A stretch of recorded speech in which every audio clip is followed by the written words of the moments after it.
ଜାନୁଆରୀ 13 ରୁ 17 ଭିତରେ ମକର ସଂକ୍ରାନ୍ତି କିମ୍ବା ପୋଙ୍ଗଲ ପାଳନ କରାଯାଏ। ଏହି ପୋଙ୍ଗଲ ବିଭିନ୍ନ ପ୍ରକାର ରହିଛି। ଏଥିରେ ଭୋଗୀ ନାମକ ଏକ ପର୍ବ ପାଳନ କରାଯାଏ। And Lord Indra is supposed to be the god who brings rain and thunder and lightning. ବର୍ଷା, ବଜ୍ର ଏବଂ ବିଜୁଳିର ଅଧିପତି ଭଗବାନ ଇନ୍ଦ୍ରଙ୍କ ନାମରେ ଉତ୍ସବମାନ ପାଳନ କରାଯାଏ। ଘରଦ୍ୱାର ସବୁ ଧୁଆଧୁଇ କରି ସଫା କରାଯାଏ। ଆମ୍ବପତ୍ର ଏବଂ ପ୍ରଥମେ ଅମଳ ହୋଇଥିବା ଧାନରୁ କିଛି ବ୍ୟବହାର କରି ନୂଆ ବର୍ଷ ପାଇଁ ଘରକୁ ପୁଣି ପବିତ୍ର କରାଯାଏ। ଏହା ଜୀବନୀ ଶକ୍ତିକୁ ବୃଦ୍ଧି କରିବାରେ ସାହାଯ୍ୟ କରେ। ଭୋଗୀ ସମୟରେ ଘରର ସମସ୍ତ ଅନାବଶ୍ୟକ ଜିନିଷକୁ ବାହାର କରିଦିଆଯାଏ। ଏହା ଜୀବନରେ ମଧ୍ୟ କରାଯିବା ଉଚିତ ଯେ ଏହି ସମୟରେ ଜୀବନରୁ ସମସ୍ତ ଅନାବଶ୍ୟକ ଜିନିଷଗୁଡ଼ିକୁ ବାହାର କରିଦେବା ଉଚିତ, ଯାହାଫଳରେ ଜୀବନ ନୂଆ କରି ଆରମ୍ଭ ହେବ। So this tradition has not only agricultural ତ ଏହି ପରମ୍ପରାଟି କେବଳ କୃଷି ସମ୍ବନ୍ଧୀୟ ନୁହେଁ, ଏଥିରେ ଆକାଶୀୟ ଏବଂ ଆଧ୍ୟାତ୍ମିକ ଦିଗ ମଧ୍ୟ ରହିଛି।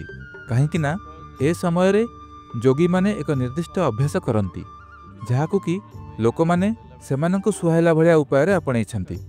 ଯୋଗୀମାନଙ୍କ ପାଇଁ ମକର ଅତ୍ୟନ୍ତ ଗୁରୁତ୍ୱପୂର୍ଣ୍ଣ, କାରଣ ସେମାନେ ସମସ୍ତେ ନିଜର ଆଧ୍ୟାତ୍ମିକ ପ୍ରକ୍ରିୟା ପାଇଁ ନୂତନ ଉଦ୍ୟମ କରନ୍ତି। ସେହିଭଳି ପରିବାରରେ ଥିବା ଆଉ ସାଧାରଣ ଲୋକମାନେ ନିଜ ଜୀବନରେ ଯାହା କରୁଛନ୍ତି ସେଥିରେ ନୂତନ ପ୍ରୟାସ କରନ୍ତି। ଏହା ଏକ ନୂତନ ଚକ୍ରର ଆରମ୍ଭ।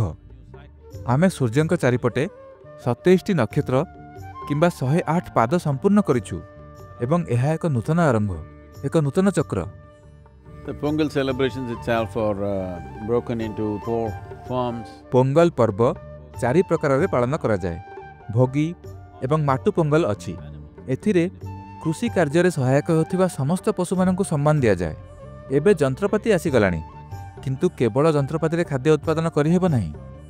ଯଦି ଆପଣ ଜମିରେ ପଶୁଠାରୁ ବାହାରୁଥିବା ଖତ ନ ପକାନ୍ତି, ତେବେ ଜମିରୁ କିଛି ବାହାରିବ ହିଁ ନାହିଁ। ତେଣୁ କ୍ଷେତରେ କାମ କରୁଥିବା ପଶୁମାନେ ସବୁବେଳେ ଏକ ଗୁରୁତ୍ୱପୂର୍ଣ୍ଣ ଅଂଶ ହୋଇ ରହିଛନ୍ତି। ଆଉ ଏହି ଦିନ ପଶୁପାଳକ ସମ୍ପ୍ରଦାୟର ଜୀବନରେ ସାହାଯ୍ୟ କରୁଥିବା ବଳଦ ଓ ଗାଈମାନଙ୍କୁ ପୂଜା କରାଯାଏ। ସେମାନଙ୍କୁ ସଜାଯାଏ, ରଙ୍ଗ କରାଯାଏ ଆଉ ସେମାନଙ୍କ ପାଇଁ ଅନେକ କାର୍ଯ୍ୟ କରାଯାଏ। ଯେପରିକି ଆପଣ ଜାଣନ୍ତି, ବିଭିନ୍ନ ଉପାୟରେ ସେମାନଙ୍କୁ ଖୁସି କରାଯାଏ।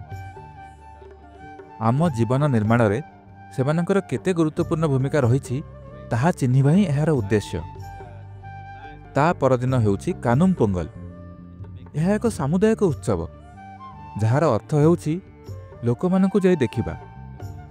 ତେଣୁ ଏଥିରେ ବିଭିନ୍ନ ଜିନିଷ ଅଛି, ଯେମିତି ପରିଷ୍କାର ପରିଚ୍ଛନ୍ନତା, ଆମ ଜୀବନକୁ ଗଢ଼ିବାରେ ସାମିଲ ଥିବା ସମସ୍ତ ପ୍ରାଣୀଙ୍କୁ ପ୍ରଶଂସା ଆଉ କୃତଜ୍ଞତା ବ୍ୟକ୍ତ କରିବା, ଆଉ ତାପରେ ସମାଜ ସହ ଯୋଡ଼ି ହେବା। ସେହିଦିନ ଆପଣଙ୍କୁ ଲୋକମାନଙ୍କୁ ଯାଇ ଭେଟିବାକୁ ପଡ଼ିବ। ଏହା ଏକ ଉତ୍ସବର ସମୟ ଏବଂ ଆଧୁନିକ ଜୀବନର ଆଗମନ ସହିତ ଆମେ ଟେଲିଭିଜନ ଏବଂ କମ୍ପ୍ୟୁଟର ସହ ଲାଗି ରହିବା ଉଚିତ ନୁହେଁ।